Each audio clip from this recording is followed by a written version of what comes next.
अगर तुम चाहते हो कि तुम्हारी गरीबी और बदनसीबी की परछाई उस पर ना पड़े तो तुम्हें उससे दूर रहना होगा। अंदर से फिर आवाज आई, कैसे दूर रहूं यार, अब तो वह मेरे दिल की धड़कन में, मेरे जिस्म के रग रग में, मेरे लहू के एक एक कतरे में समा चुकी है। क्या दिल को धड़कन से दूर किया जा सकता है? क्या लहू को जिस्म से अलग किया जा सकता है? अब वह मेरी जिंदगी बन चुकी है। अब जीते जी तो मैं उसे नहीं भूल सकता। क्या पता वह भी तुमसे प्यार करती भी है या यह एक तरफा प्यार है। नहीं, मुझे पूरा यकीन है। आंखें कभी झूठ नहीं बोलती। मुझे तो आजकल की लड़कियों पर जरा भी यकीन नहीं है। दिल और दिमाग के बीच रात भर अंतर्युद्ध चलता रहा और सुबह होते होते दिल दिमाग पर हावी हो गया। मैंने तय कर लिया कि अब मुझे अपने प्यार का इजहार कर देना चाहिए। वह घर अथवा गांव से बाहर अकेली कभी निकलती ही नहीं थी, इसलिए प्रत्यक्ष मुलाकात की कोई संभावना ही नहीं था। वैसे भी अगर सौभाग्य से ऐसा सुखद संयोग मिल भी जाता तो मेरे अंदर उससे बात करने की हिम्मत ही नहीं थी। फिर कैसे अपने दिल की बात उसके दिल तक पहुंचाई जाए। काफी तर्क वितर्क करने के बाद मैंने लव लेटर लिखने का फैसला किया। प्रिय अंजलि, काफी दिनों से सोच रहा था कि तुमसे अपने दिल की बात बताऊं, लेकिन डर लगता था कि कहीं तुम मुझे गलत ना समझ लो और कहीं मुझसे नाराज ना हो जाओ, इसलिए मैं चाहकर भी अपने दिल की बात कह नहीं पाता था। परंतु अब मेरा जीना दुश्वार हो चुका है। रात भर मैं सो नहीं पाता हूँ। जब से मैं तुमसे मिला हूँ तब से एक पल के लिए भी तुम्हें भूल नहीं पाया हूँ। हर घड़ी हर पल बस तुम्हारा ही चेहरा मेरी आंखों के सामने घूमता रहता है।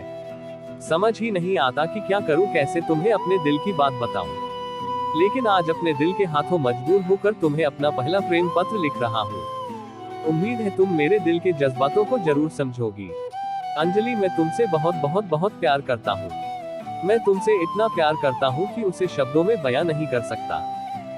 तुम्हारा खूबसूरत चेहरा मेरी आंखों में बस चुका है। जिस दिन मैं तुम्हें नहीं देखता हूँ उस दिन मैं बेचैन हो जाता है। रात भर मुझे नींद आती, बस रात भर तुम्हारी याद में करवटें बदलता रहता हूँ। तुम मेरे दिल की इतनी गहराई में उतर चुकी हो कि मैं चाहकर भी तुम्हें बाहर नहीं निकाल सकता। तुम मेरे दिल की धड़कन में बस चुकी हो। अब तुम मेरी जान बन चुकी हो। अब अपनी पूरी जिंदगी तुम्हारे नाम लिख चुका हूँ। मैं नहीं जानता कि तुम मेरे बारे में क्या सोचती हो और ना ही यह जानता हूँ कि तुम्हारे दिल में मेरे लिए क्या है, इसलिए तुम अपने दिल की बात पत्र लिखकर जवाब जरूर देना। हालांकि तुम्हारा जवाब चाहे जो कुछ भी हो, मैं तुमसे कल भी प्यार करता था, आज भी करता हूँ और जिंदगी भर करता रहूंगा। तुम्हारा दीवाना। पत्र लिखकर मैंने जेब में रखा और हिम्मत जुटाकर उस तक पहुंचाने के मौके तलाशने लगा। उस तक अपने प्रेम पत्र पहुंचाने के उद्देश्य से अगले 2-3 दिनों तक मैं उसकी निगरानी करता रहा, लेकिन मुझे असफलता ही हाथ लगी। हालांकि ऐसा कहना गलत होगा कि मुझे उचित मौके नहीं मिले। मुझे कई मौके मिले लेकिन मैं उसका लाभ नहीं उठा पाया। मुझे याद है, एक बार शाम के समय वह अपनी एक सहेली के साथ बात कर रही थी, तभी मैंने उसकी तरफ अपना प्रेम पत्र उछाल दिया, जो उसके करीब जाकर गिरा। लेकिन पता नहीं उसने देखा नहीं या शायद अंधेरे की वजह से उसे दिखा नहीं। मैंने उनके जाने के बाद जाकर देखा तो वहीं का वहीं पड़ा था। एक दिन संयोगवश वह मुझे एक गली में सामने से अकेली आती दिख गई। मौका देखकर मैंने अपना प्रेम पत्र उसकी मुट्ठी में पकड़ाया चाहा, लेकिन वो मुस्कुराते हुए बड़ी फुर्ती से बगल से निकल गई। शायद वह समझी कि मैं उसकी कलाई पकड़ना चाहता हूँ। थोड़ी देर के बाद मैं उधर से वापस लौटा तो मुझे देखकर मुस्कुराने लगी। पता नहीं कैसी पागल लड़की से पाला पड़ा है। मैंने अपना माथा पीट लिया। यह लो, इसे अपनी अंजलि को दे देगा। एक बार मैंने उसकी एक सहेली को प्रेम पत्र थमाते हुए कहा, ना बाबा ना, मैं इन चक्करों में नहीं पड़ना चाहती। कहते हुए उसने पत्र लेने से इनकार कर दिया। ऐसे और अवसर कई बार आए जब मैं उससे अपने प्यार का इजहार कर सकता था, लेकिन इसे अपनी कायरता कहूँ या बुज़दिली, चाह कर भी मैं उससे अपने प्यार का इजहार नहीं कर सका। उसके सामने जाते हैं न जाने मुझे क्या हो जाता था। उसके बाद भी ना जाने कितनी दफा मैंने प्रेम पत्र लिखा, लेकिन किसी को उसके अंजाम तक नहीं पहुंचा पाया। इसका एक कारण यह भी था कि कहीं ना कहीं मेरे अंदर एक डर भी था कि कहीं वह इनकार ना कर दे और हमेशा के लिए नाराज ना हो जाए। मैं किसी भी हाल में उसका साथ खोना नहीं चाहता था। बहरहाल हमारे बीच सामान्यतः जो बातचीत, हंसी मजाक और कभी कभार तकरार होती थी वो जारी रही। मुझे कभी ऐसा लगा ही नहीं कि वह मुझसे अलग है। सुख में और दुख में मैं हमेशा उसे अपने साथ पाता था। मुझे आज भी याद है जब एक बार हमारे परिवार के ऊपर मुसीबतों का पहाड़ टूट पड़ा था। सबसे पहले मेरी दादी की डेथ हुई। उसके कुछ ही दिनों बाद मेरा 6 साल का भाई डायरिया का शिकार हो गया। फिर उसके कुछ ही दिनों बाद मेरी भाभी का देहांत हो गया। आज भी वह दृश्य मेरी आंखों के सामने बार बार घूम जाता है। बरसात की दिन था, रुक रुक कर लगातार बारिश हो रही थी। रात के 10 बजे थे। भाभी का शव एम्बुलेंस से उतार कर द्वार पर रखा हुआ था। सारे पड़ोसी और हितैषी अपने अपने घरों में जाकर सो चुके थे, परंतु अंजलि बड़ी समझदारी का परिचय देते हुए मेरे बिलखते परिजनों को सांत्वना दे रही थी। उसने मेरी माँ और बहनों के साथ मिलकर सुबह तक सारी औपचारिकताओं को पूरा किया। ऐसा लग रहा था कि वह कोई गैर नहीं बल्कि हमारे ही परिवार का सदस्य है। वह थी ही कुछ ऐसी कि उसके प्रति मेरे निश्चल प्रेम की गहरा होता जा रहा था। किसी ने ठीक ही कहा है कि हर एक दोस्त कमीना होता है। कहने को तो वो मेरे दोस्त थे, लेकिन वे सब कुछ जानते हुए भी उस पर डोरे डालते थे। वह थी ही इतनी खूबसूरत, शौक और चंचल कि मेरे प्रति दोस्तों मन में ईर्ष्या उत्पन्न होने लगी। हालांकि मैंने इन सभी चीजों को नजरअंदाज करके उनसे दोस्ती कायम रखी। दरअसल वे सभी लड़के हमारे गांव के क्रिकेट टीम के सदस्य थे और मैं उसका कैप्टन था। मैं नहीं चाहता था कि मेरी टीम बिखर जाए, परंतु एक दिन मुझे पता चला कि मेरे उनमें से कुछ लड़के अंजलि के साथ कुछ गलत करने की योजना बना रहे हैं, तो पानी सिर से ऊपर जाता देख मैंने उन्हें खुली चुनौती दे डाली है। किसी की हिम्मत तो कोई उसे छू कर दिखाए। मेरे होते हुए कोई उसे छू भी नहीं सकता। प्रताप, एजाज और शम्स को छोड़कर सभी लड़के मेरे दुश्मन हो गए। मैंने उसके बॉडीगार्ड की भूमिका संभाल ली और उसे कुछ बताए बगैर साये की तरह उसके आसपास रहने लगा। रात के 1 बजे तक, जब तक वह सो नहीं जाती, मैं उसके घर के बाहर बैठा रहता था। हमारी टीम टूट गई। मैंने प्रताप, एजाज और शम्स के साथ कुछ बच्चों के साथ अलग टीम बना ली। हमारे बीच एक चैलेंजिंग मैच भी हुआ, जो झगड़ा होने की वजह से अनिर्णायक रहा। मुझे याद है, उस मैच में मैंने इतना लंबा 6 मारा था, जो पूरे मैदान को पार करके अंजलि के पास जाकर गिरा था, जो उस वक्त अपने आम के बगीचे में बैठी हुई थी। एक बार तो उन्होंने अकेले में लड़ाई करने का चैलेंज दे दिया। अब शेर भला किसी की दहाड़ कैसे बर्दाश्त कर सकता है। मैं और प्रताप निश्चित जगह पर बिल्कुल टाइम से पहुंच गए। एक तरफ 7 लड़के और दूसरी तरफ हम दोनों। लेकिन मेरा एटीट्यूड और हिम्मत देखकर उनमें से किसी की भी आगे बढ़ने की हिम्मत नहीं हुई। खैर, किसी तरह मामला शांत हो गया।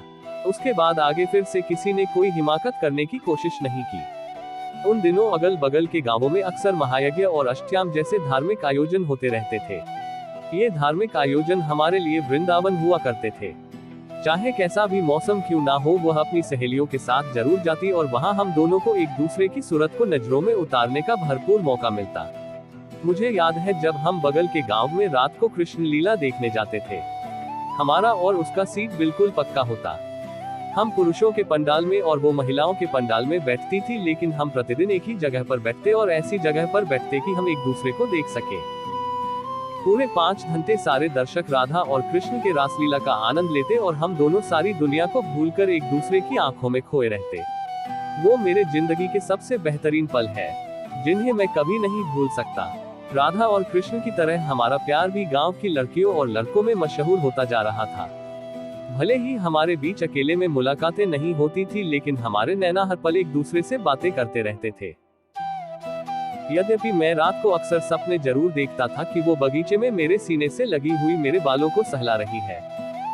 हम दोनों एक दूसरे से प्यार भरी बातें कर रहे हैं, लेकिन फिलहाल मैं इतने में ही खुश था। मेरे मन में उसके प्रति कभी सेक्सुअल विचार आते ही नहीं थे। मुझे गांव और समाज की हदों का भी ख्याल था। मैं नहीं चाहता था कि मेरी वजह से उसकी इज्जत पर कोई आ जाए, वह अपने परिवार और समाज की नजरों में बदनाम हो जाए। सच कहूं तो मैं उसकी आंखों में आंसू बर्दाश्त ही नहीं कर सकता था, इसलिए मैंने कभी अपनी हदों से बाहर जाने की कोशिश ही नहीं की। वैसे भी वह हमेशा मेरी आंखों के सामने थी और खुश थी, इससे ज्यादा मुझे और क्या चाहिए था। मुझे ऐसा कभी लगा ही नहीं कि वह कभी मुझसे अलग है अथवा कभी अलग हो सकती है, परंतु होने को तो कुछ और ही मंजूर था। अगर मुझसे कोई पूछे कि प्यार का सबसे बड़ा दुश्मन कौन है, तो मैं कहूंगा गरीबी। जी हाँ, गरीबी, जो उसके ख्वाबों को चकनाचूर कर देती है, उससे उसकी खुशियों को छीन लेती है और उसे जुदाई के आंसू पीने को मजबूर कर देती है। होठों से छू लो तुम, मेरा गीत अमर कर दो, बन जाओ मीत मेरे, मेरा प्रीत अमर कर दो। माँ जल्दी से खाना लाओ, पेट में हाथी कूद रहे हैं। सुबह सुबह स्नान करके मैंने गुनगुनाते हुए माँ को आवाज लगाई, 1 मिनट अभी लाती हूँ। रसोई घर से श्वेता की आवाज आई, यह क्या है, दाल भात भुजिया क्यों नहीं बनाई? खिचड़ी की थाली देखते ही मैं बिदक गया। अभी तक खिचड़ी मिल भी गई, कल से वो भी नहीं मिलेगा। क्या दिमाग खराब हो गया है क्या तुम्हारा? मैंने हैरानी और गुस्से से श्वेता की तरफ देखा। हाँ भाई, घर में चावल दाल आटा सब कुछ खत्म हो चुका है। तुम्हें आशिकी से फुर्सत मिले तब तो कुछ जानो, तुम्हें तो घर परिवार से कोई मतलब ही नहीं है, श्वेता ने व्यंग्यात्मक लहजे में कहा। उसकी बात सुनकर जैसे मेरा ख्वाबों की दुनिया से मोहभंग हुआ। वह ठीक ही कह रही थी। मोहब्बत के समंदर में मैं इस कदर डूब गया था कि जीवन की वास्तविकता से अनजान हो गया था।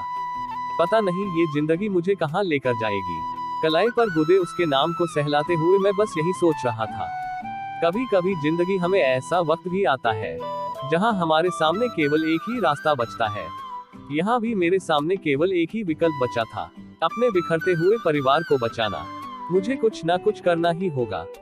शाम को यही सोचते हुए मैं खेतों की तरफ जा रहा था, तभी वह सिर पर घास का गट्ठर लिए सामने से आती दिखाई पड़ी। उसके साथ उसकी 4-5 सहेलियां भी थी।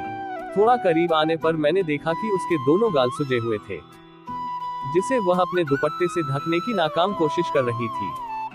शायद घास काटते समय तते ने काट लिया था।